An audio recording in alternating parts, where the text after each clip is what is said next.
Chapter 21.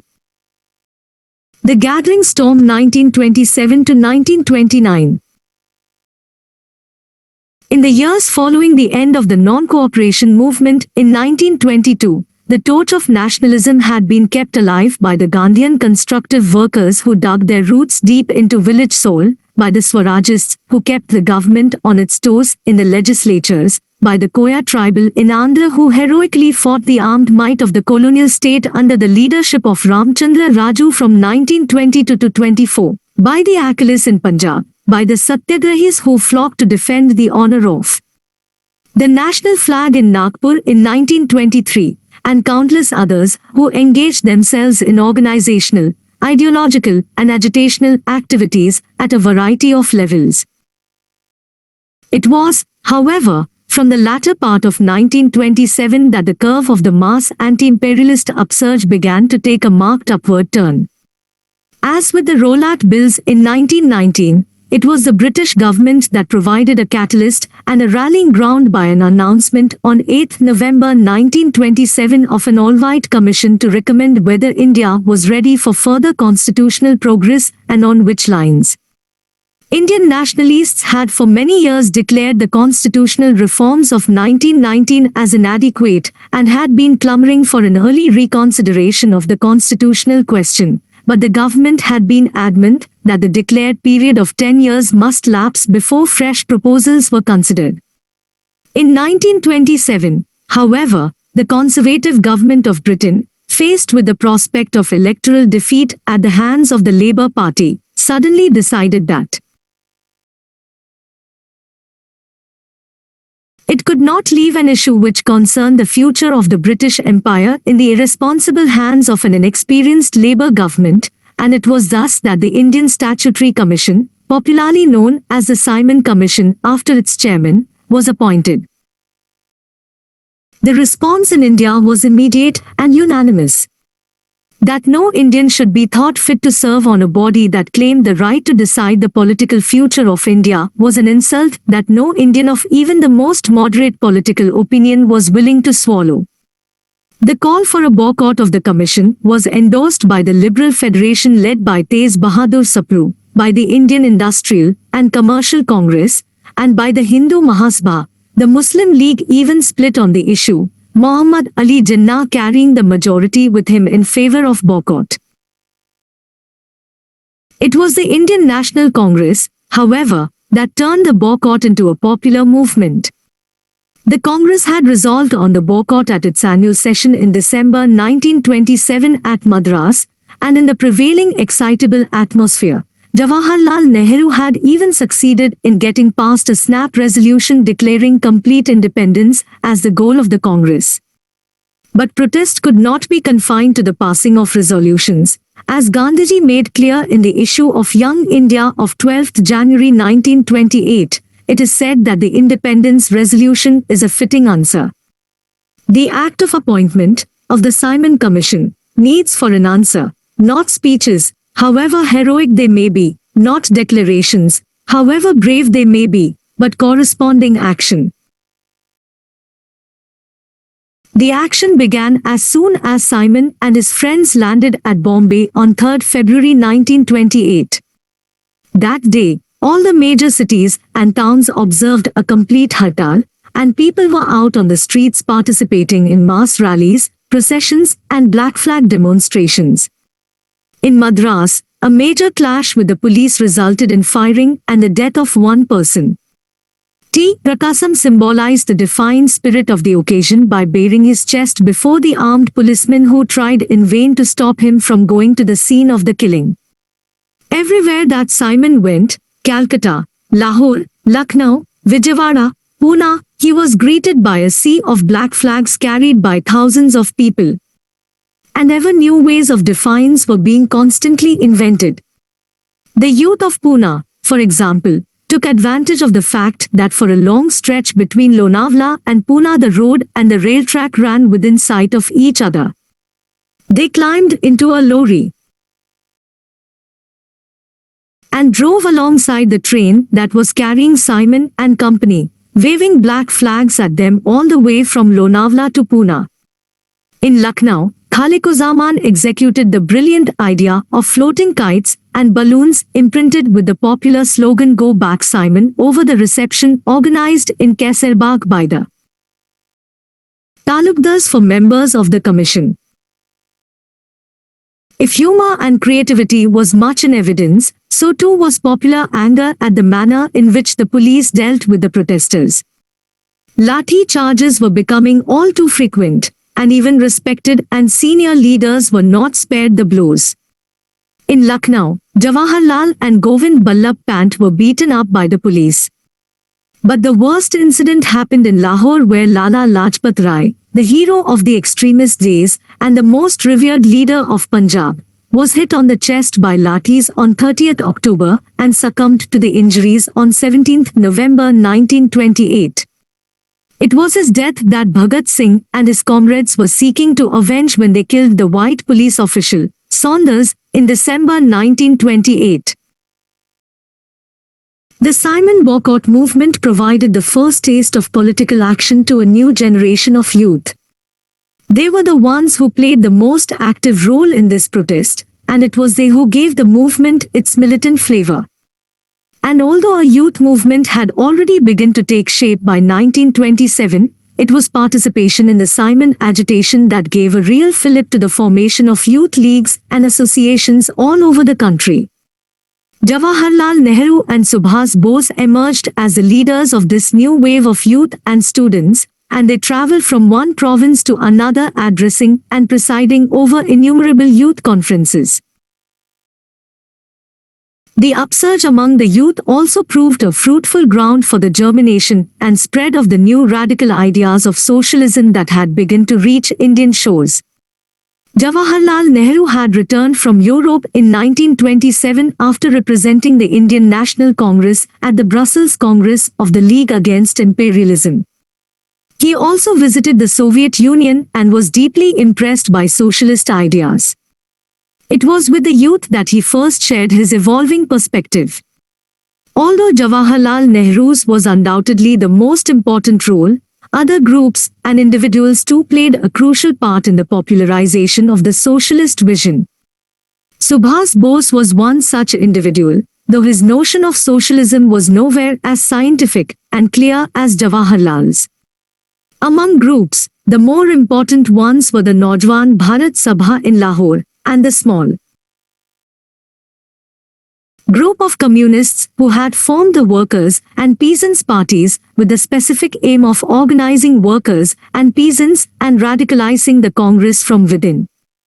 As a result, the young people who were being drawn into the anti-imperialist movement were also simultaneously becoming sympathetic to the ideas of socialism, and youth groups in some areas even developed links with workers and peasants' struggles.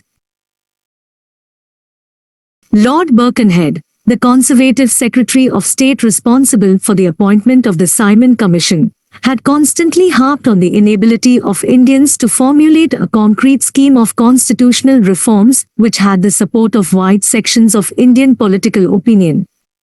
This challenge, too, was taken up, and meetings of the All Parties Conference were held in February, May and August 1928 to finalize a scheme which popularly came to be known as the Nehru Report after Motilal Nehru, its principal author.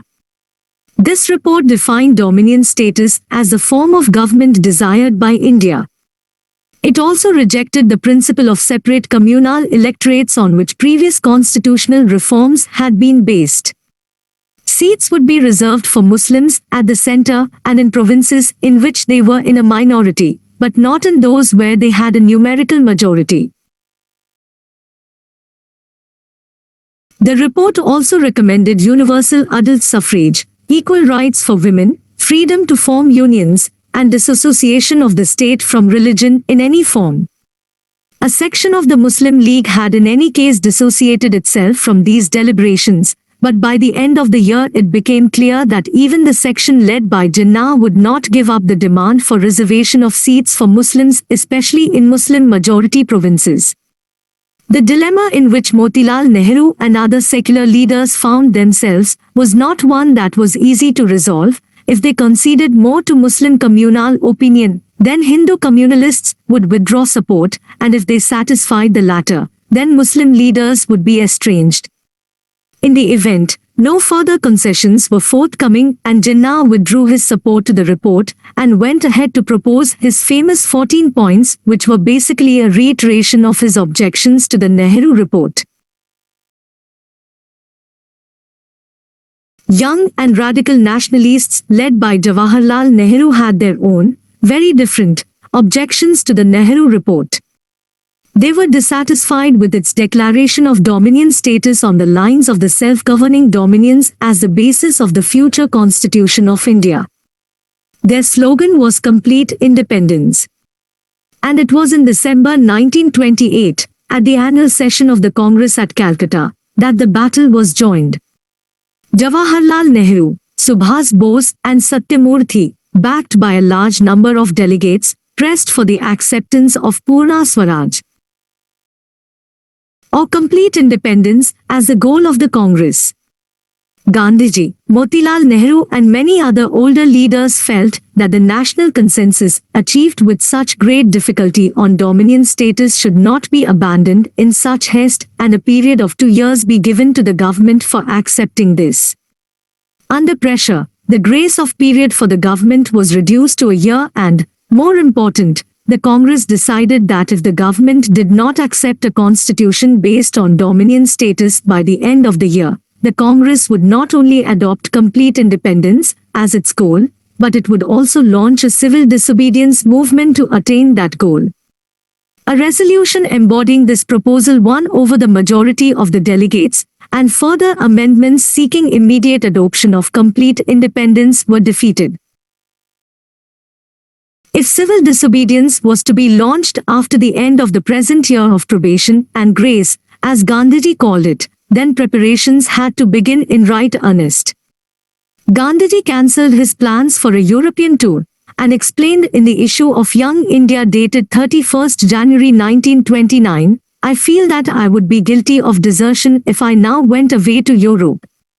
The voice within me tells me that I must not only hold myself in readiness to do what comes my way, but I must even think out and suggest means of working out what to me is a great program.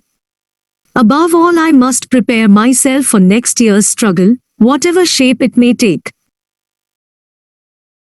Gandhiji had of course been preparing the people for the future struggle in multifarious ways. For one, since his release from jail in 1924 on medical grounds, he had been traveling incessantly through the country. By the beginning of 1929, he had already toured Kathiawar, Central Provinces, Bengal, Malabar, Travancore, Bihar, United Provinces, Kutch, Assam, Maharashtra, Karnataka, Tamil Nadu, and Orissa, many of them not once but twice. In 1929, in his 60th year, he began a tour of Sindh, then proceeded via Delhi to Calcutta, then on to Burma, and back to Calcutta. In April, he began a 6-week tour of Andhra Pradesh, in which he visited 319 villages. In June, he was in Almora in the hills of UP, and in September he covered the UP plains.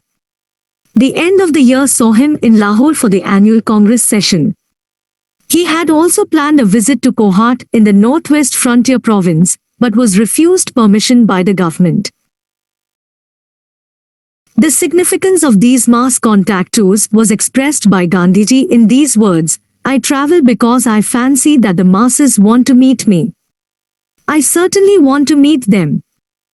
I deliver my simple message to them in few words and they and I are satisfied. It penetrates the mass mind slowly but surely." While in his pre-1929 tours Gandhiji's emphasis had been on the constructive program, Khadi, Hindu-Muslim unity, and the removal of untouchability, he now began to prepare the people for direct political action. In Sindh, for example, he told the youth to prepare for the fiery ordeal, and it was at his instance that the Congress Working Committee constituted a foreign cloth boycott committee to promote an aggressive program of boycott and public burning of foreign cloth. In Calcutta, on 4th March 1929, Gandhiji took the lead in initiating the campaign of public burning of foreign cloth by lighting a bonfire in a public park before a crowd of thousands. The government issued warrants for his arrest, but allowed him to go to Burma on his scheduled tour and face trial on his return. His arrest sparked off bonfires of foreign cloth all over the country. And when he returned to face trial, another wave of bonfires was lit to defy the government. Gandhiji warned the people that while they must carry on all manner of preparations for civil disobedience, they must remember that civil disobedience had not yet begun, and that they must as yet remain within the law as far as possible. Apart from the preparations which the Congress carried on at various levels, there were a number of other developments that kept political excitement in 1929 at fever pitch. On 20th March 1929, in a major swoop, the government arrested 31 labor leaders, most of them communists, and marched them off to Meerut, in UP, for trial. Their arrest was condemned by all sections of the national movement including Gandhiji and the Congress. Youth organizations organized protest demonstrations. On 8 April 1929, Bhagat Singh and Batukeshwar Dutt of the Hindustan Socialist Republican Army, HSRA, threw harmless bombs in the Central Legislative Assembly and were arrested. In jail, the members of the HSRA went on a prolonged hunger strike demanding better treatment for political prisoners, and in September the death of one of them, Jatin Das, on the 64th day of the hunger strike led to some of the biggest demonstrations the country had ever witnessed.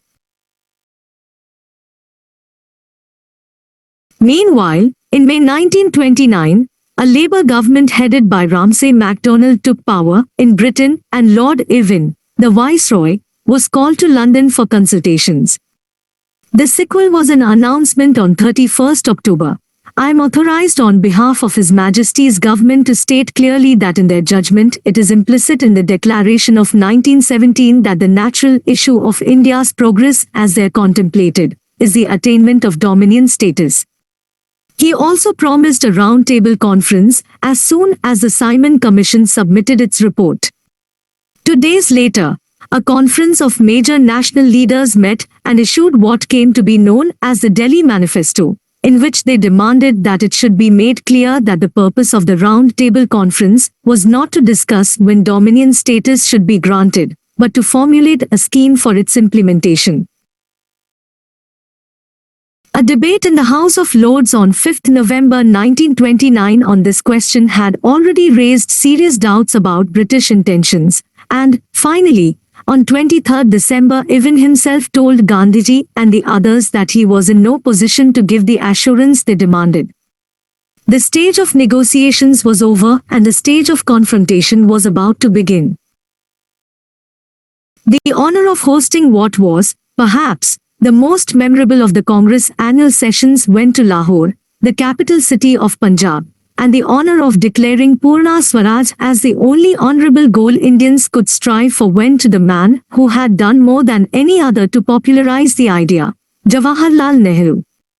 It was Gandhiji again who was the decisive voice in investing Jawaharlal Nehru with the office of president in what was to be a critical year of mass struggle. Only 3 out of 18 provincial Congress committees had wanted Jawaharlal, but recognizing the appositeness of the occasion, and the upsurge of the youth who had made such a glorious success of the Simon boycott, Gandhiji insisted and as usual got his way. The critics he countered by an assurance, some fear in this transference of power from the old to the young, the doom of the Congress. I do not. He is rash and impetuous, say some. This quality is an additional qualification at the present moment. And if he has the dash and the rashness of a warrior, he has also the prudence of a statesman. He is undoubtedly an extremist thinking far ahead of his surroundings. But he is humble and practical enough not to force the pace to the breaking point. He added, older men have had their innings. The battle of the future has to be fought by younger men and women. And it is but meet that they are led by one of themselves. Responsibility will mellow and sober the youth and prepare them for the burden they must discharge. Pandit Jawaharlal has everything to recommend him. He has for years discharged with singular ability and devotion the office of Secretary of the Congress. By his bravery, determination, application, integrity and grit, he has captivated the imagination of the youth of the land. He has come in touch with labor and the peasantry. His close acquaintance with European politics is a great asset in enabling him to assess ours.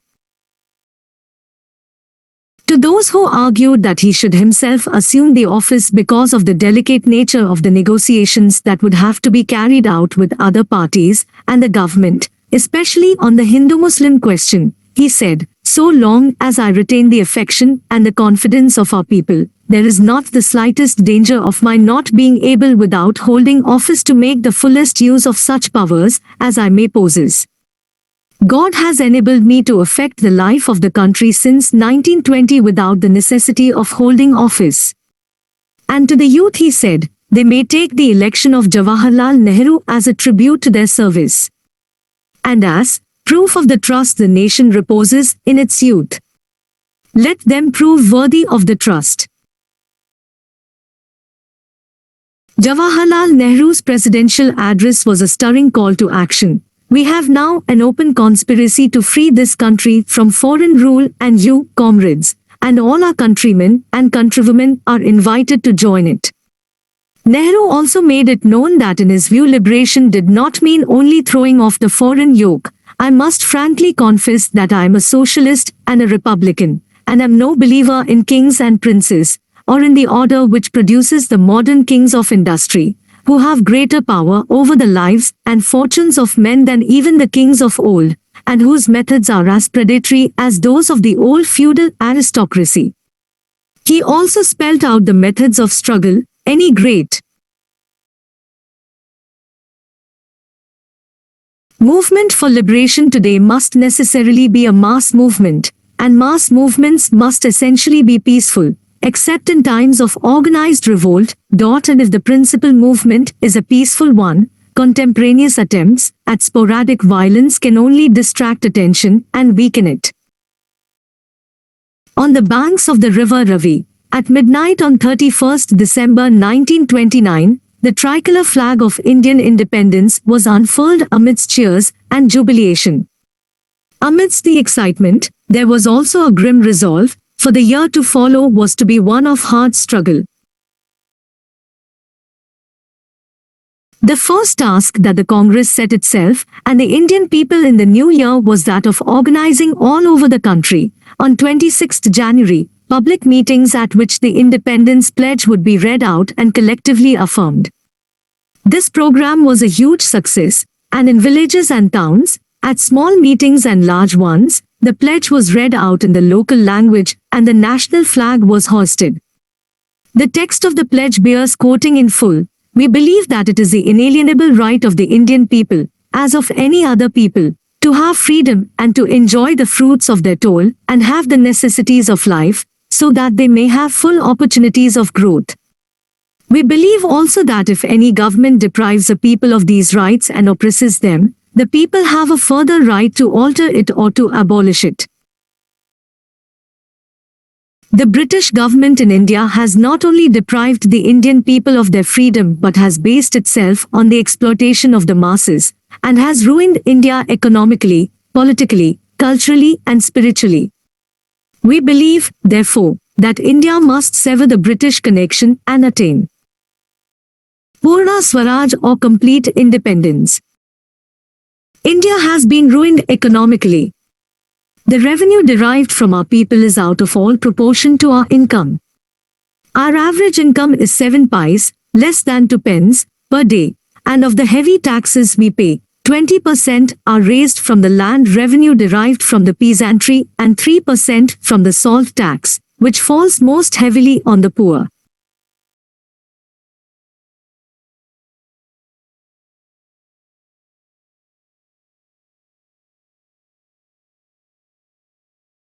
Village industries, such as hand spinning, have been destroyed, leaving the peasantry idle for at least 4 months in the year, and dulling their intellect for want of handicrafts, and nothing has been substituted, as in other countries, for the crafts thus destroyed. Customs and currency have been so manipulated as to heap further burdens on the peasantry. The British manufactured goods constitute the bulk of our imports. Customs duties betray clear partiality for British manufacturers, and revenue from them is used not to lessen the burden on the masses, but for sustaining a highly extravagant administration. Still more arbitrary has been the manipulation of the exchange ratio, which has resulted in millions being drained away from the country. Politically, India's status has never been so reduced as under the British regime. No reforms have given real political power to the people. The tallest of us have to bend before foreign authority. The rights of free expression of opinion and free association have been denied to us, and many of our countrymen are compelled to live in exile abroad, and they cannot return to their homes. All administrative talent is killed, and the masses have to be satisfied with petty village offices and clerkships. Culturally, the system of education has torn us from our moorings. Our training has made us hug the very chains that bind us.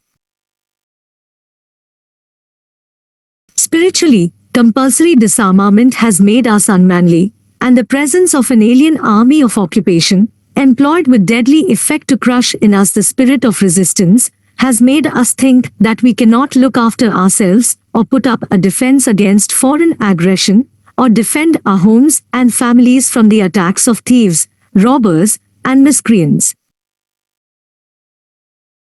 We hold it to be a crime against man and God to submit any longer to a rule that has caused this fourfold disaster to our country. We recognize, however, that the most effective way of gaining our freedom is not through violence.